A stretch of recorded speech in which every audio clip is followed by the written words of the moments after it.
Bonsoir, le 7-8, l'actu, nouvelle édition, il est 18 h. Si vous nous rejoignez en direct sur TV Fil, nous allons revenir dans un instant sur l'actualité de ce 25 février en compagnie du délégué régional du CLIP, une structure qui intervient en prison auprès des détenus afin de leur offrir la possibilité de se réinsérer via l'outil informatique. Ce sera dans quelques instants. L'invité de cette édition à présent, c'est Christian Baume. Bonsoir. Bonsoir. Vous êtes le délégué régional du CLIP, le club informatique pénitentiaire, association loi 1901, qui se fixe comme objectif de former des détenus dans les prisons. Vous recherchez aujourd'hui des bénévoles pour vous aider. On va tout de même repréciser pour commencer vos objectifs. L'histoire du CLIP remonte à 1985. Deux étudiants qui fondent cette association. Les cours débutent rapidement à Bois d'Arcy et aujourd'hui, cela concerne 2000 détenus à travers 40 établissements pénitentiaires en France. 53 même. 53 établissements en France et 13 en Île-de-France. Comment ça a été lancé, mis en place? C'est juste l'initiative comme ça de deux étudiants? Exactement, l'initiative de deux étudiants qui sans doute s'intéressaient à l'informatique et ils venaient du GENEPI. Le GENEPI, c'est une association d'étudiants qui intervient dans l'établissement pénitentiaire. Et ils ont eu l'idée que l'informatique pouvait être un moyen d'aider les détenus à préparer leur retour à la vie civile et à se réinsérer. Donc dans le département des Yvelines, vous intervenez à la maison centrale de Poissy, dans les maisons d'arrêt de Bois d'Arcy également, et puis la prison pour femmes à Versailles. Quels sont les résultats que vous obtenez? Déjà, ça permet de donner des projets, un avenir, de se projeter un petit peu à ces détenus? Oui, alors, bon, les motivations des détenus, il est difficile, il n'est pas toujours évident de les déterminer. Bien sûr, certains viennent pour passer le temps, aussi pour rencontrer des personnes avec qui ils peuvent avoir un contact différent de ce qu'ils peuvent avoir au jour le jour dans les établissements.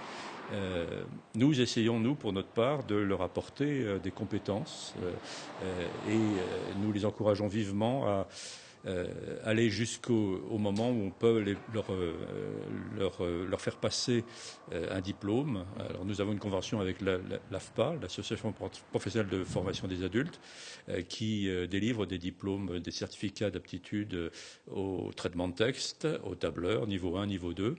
Et aussi, en association avec l'Éducation nationale, nous pouvons préparer les détenus au B2I, le brevet informatique et Internet, qui donne une culture générale très large sur les technologies de l'information d'aujourd'hui. Ça les aide à se réinsérer ensuite, une fois qu'ils sortent de prison, à trouver plus facilement un travail. Est-ce que vous avez un suivi un petit peu des détenus que vous avez pu Alors accompagner? non, nous n'avons pas de service après-vente.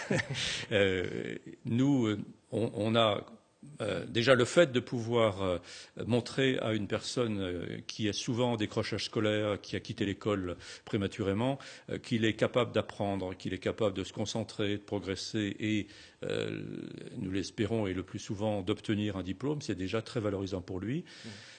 Ensuite, si une personne ex-détenue se présente sur le marché du travail avec un certificat AFPA, traitement de texte ou tableur, pour un employeur, c'est quelque chose qui compte. Ça montre qu'il a une maîtrise d'un outil informatique, ce qui est absolument indispensable dans la vie d'aujourd'hui.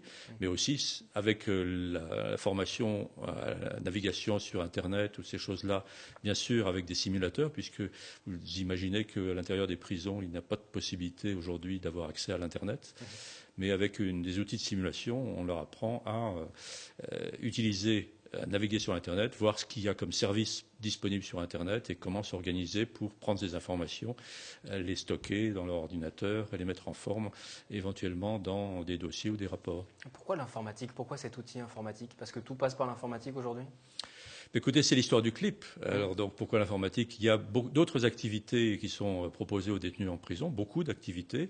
Vous avez le culte, bien entendu, les différents cultes musulmans, chrétiens, juifs et autres. Vous avez la gymnastique, le sport. Vous avez l'éducation nationale, bien sûr. Il y a un référent local d'établissement de l'éducation nationale dans chaque établissement qui propose des cours et qui forme les détenus qui sont volontaires.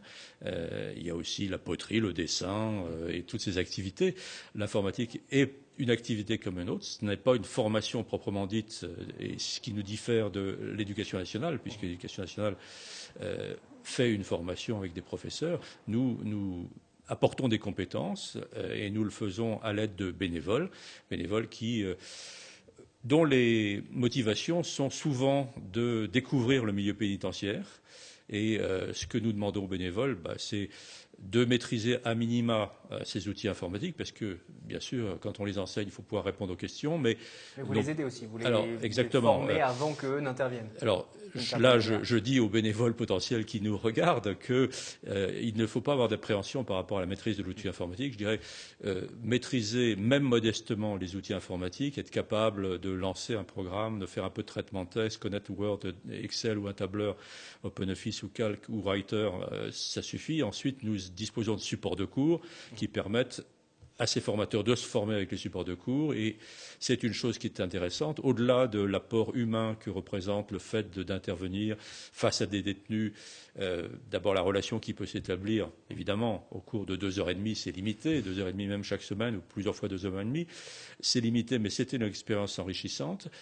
Par ailleurs, il y a un apport, le fait de former des gens, c'est quelque chose que tout le monde n'a pas fait dans sa vie, donc une expérience de la pédagogie, et en même temps une expérience technique sur les outils, puisque moi-même qui utilise depuis des années les outils informatiques, j'ai appris énormément de choses dans les supports de cours, et je faisais des choses de la manière qui n'était pas forcément la plus efficace, et cet enseignement m'a permis de progresser et d'améliorer les compétences. Le rôle du bénévole est véritablement important, parce que c'est le bénévole qui va motiver ensuite le détenu, et il va se passer quelque chose. Il y a un lien qui va se tisser. Exactement. On n'est pas là dans un cadre purement éducatif. Exactement. Alors, même si nous évitons toute relation personnelle, ça fait partie de notre règle de fonctionnement, il est loin d'être souhaitable, c'est même proscrit qu'un bénévole donne ses coordonnées personnelles à un détenu. Il n'empêche que d'homme à homme, ou d'homme à femme, ou de femme à homme, puisque nous avons des femmes dans l'établissement d'hommes et des hommes dans l'établissement femmes, il y a une relation, je dirais, personnelle qui s'établit.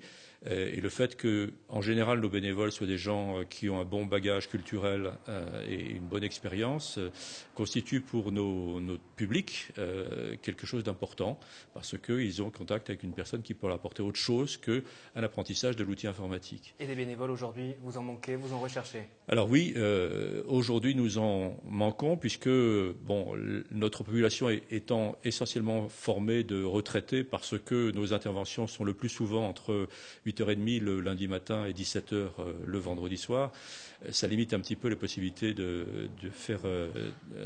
d'intégrer des actifs. Mais si vous êtes actif et si vous êtes intéressé par le CLIP, nous trouverons un moyen de vous employer.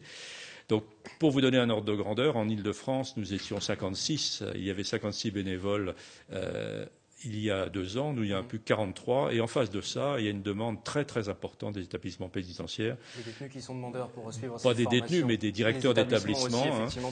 Réau, par exemple, c'est une grosse maison d'arrêt. Il y a aujourd'hui plus d'activités CLIP, alors qu'on pourrait avoir 10 bénévoles du CLIP sans aucun problème. Et donc, si vous souhaitez relancer ces activités, on va afficher une nouvelle fois à l'écran les coordonnées pour prendre contact avec le CLIP et Christian Baume notamment. Merci d'être venu sur ce plateau nous parler de ces activités. Merci à vous.